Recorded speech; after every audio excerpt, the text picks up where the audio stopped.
A unos 3 kilómetros al sur de Ramá, donde vivía Samuel, y a 5 kilómetros al norte de Jerusalén hay un lugar llamado Tel El-Ful. Según investigaciones, esta era la antigua Gibea. Desde el punto de vista más alto del Parque Nacional del Profeta Samuel, puedes ver esta pequeña colina que es Tel El-Ful. Actualmente no hay excavaciones en las ruinas de Gibea en la colina de Tel El-Ful. Solo se puede ver el marco de un edificio moderno que estaba destinado a ser un palacio del rey de Jordania cuando gobernó aquí. Gibea era la ciudad natal de Saúl. Los libros de Samuel no registran el nacimiento de Saúl. Cuando Saúl hizo su aparición ya era un joven apuesto, tan alto que los demás apenas le llegaban a los hombros. Saúl pertenecía a la tribu de Benjamín, la más pequeña de Israel.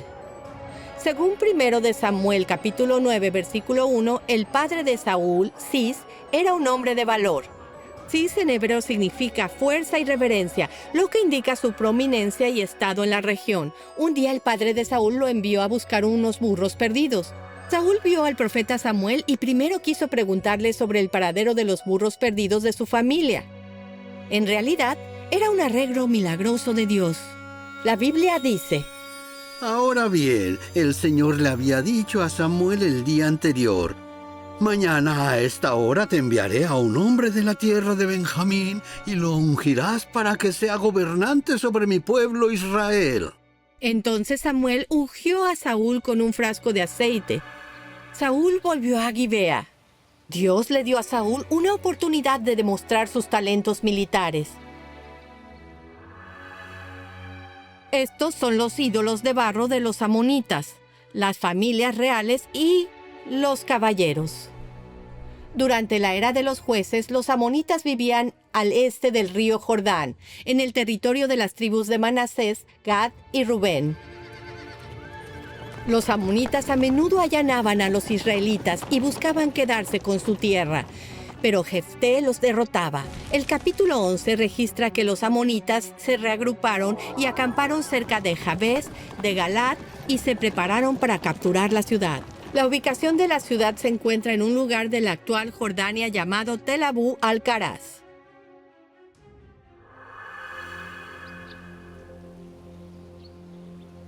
Ya hemos llegado a la colina de Tel Abu al-Karaz en Jordania.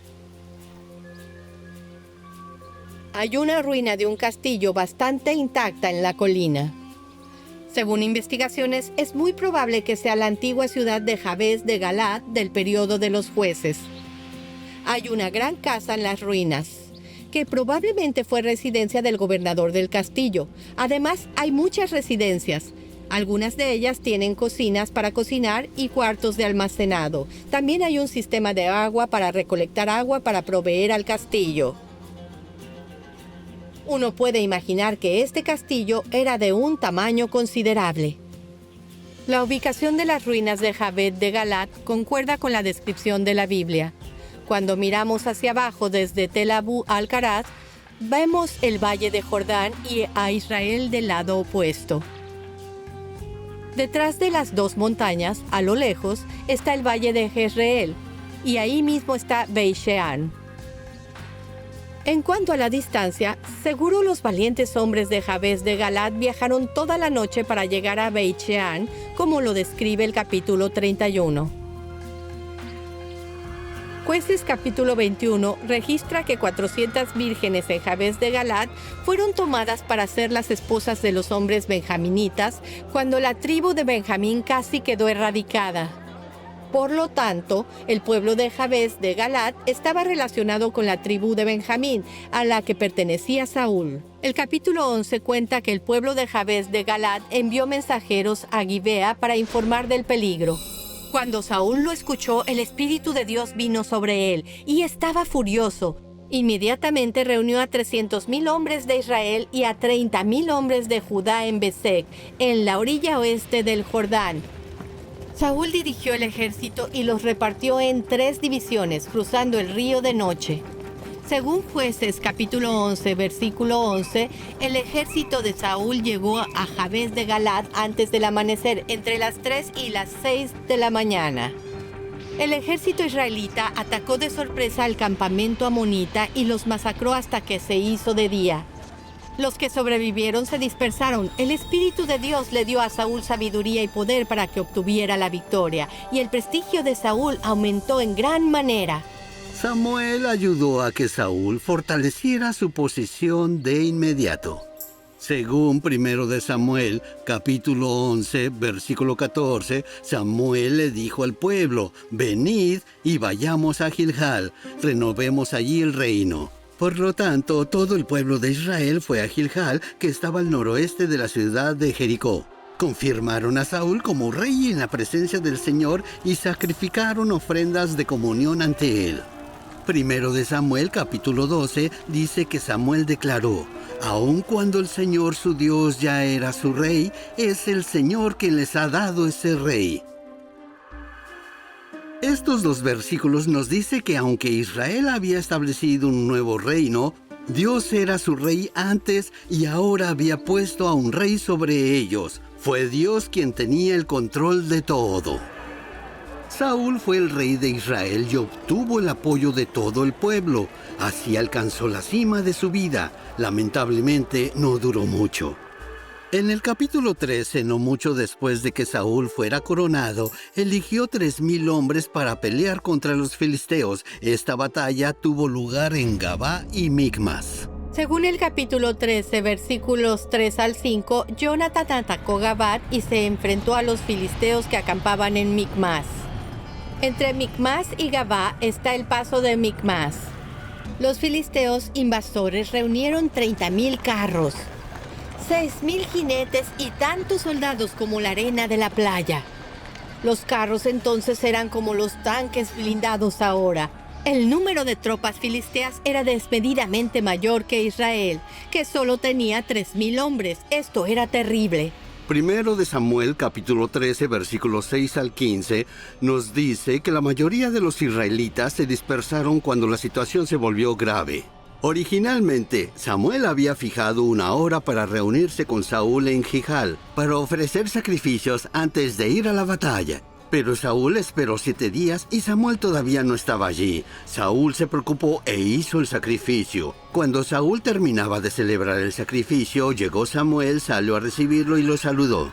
«Has obrado neciamente, no has guardado el mandamiento del Señor tu Dios que Él te mandó. Ahora tu reino no perdurará. El Señor ha buscado a un hombre conforme a su propio corazón y el Señor lo ha designado para que gobierne sobre su pueblo». Saúl no solo no se arrepintió de inmediato y le pidió perdón a Dios, sino que continuó actuando de acuerdo con su propia voluntad. Aunque los israelitas finalmente derrotaron a los filisteos, no fue por la habilidad de Saúl, sino por la fe de su hijo Jonatán y su valentía. Según los capítulos 13, versículo 15 y 14, versículo 2, Saúl contó que todavía quedaban 600 hombres con él y Jonatán y subieron a Gabá en la tierra de Benjamín, alineándose contra los filisteos que acampaban en Micmas.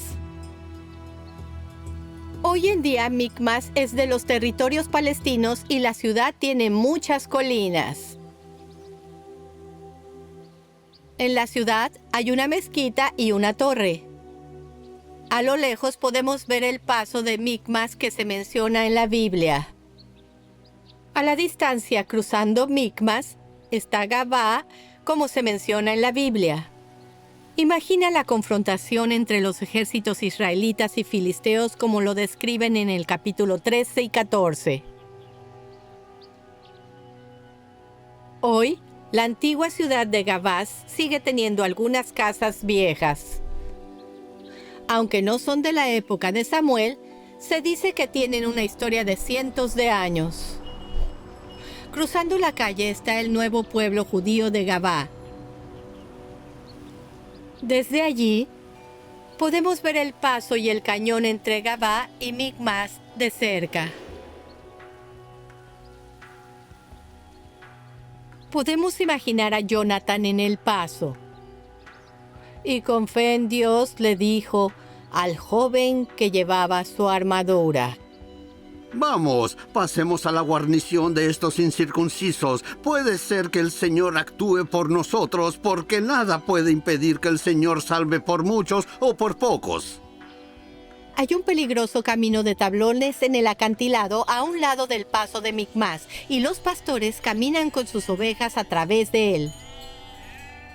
Me pregunto si ese camino ya estaba allí cuando Jonathan y sus guerreros pasaron. La Biblia dice que cuando estaban por ascender a Micmas, los hombres de la base les dijeron que subieran. Esa era una señal de que Dios les había entregado a los filisteos. Los dos atacaron de sorpresa y mataron a unos 20 filisteos. El suelo tembló, causando un gran pánico. Los vigías de Gabat vieron que los soldados filisteos estaban en total confusión, atacando con espadas y dispersándose en todas direcciones. Capítulo 14, versículos 21-22, dice que incluso los israelitas ocultos y los mercenarios hebreos que habían estado previamente con los filisteos pasaron y se unieron al ejército israelita para perseguir a los filisteos.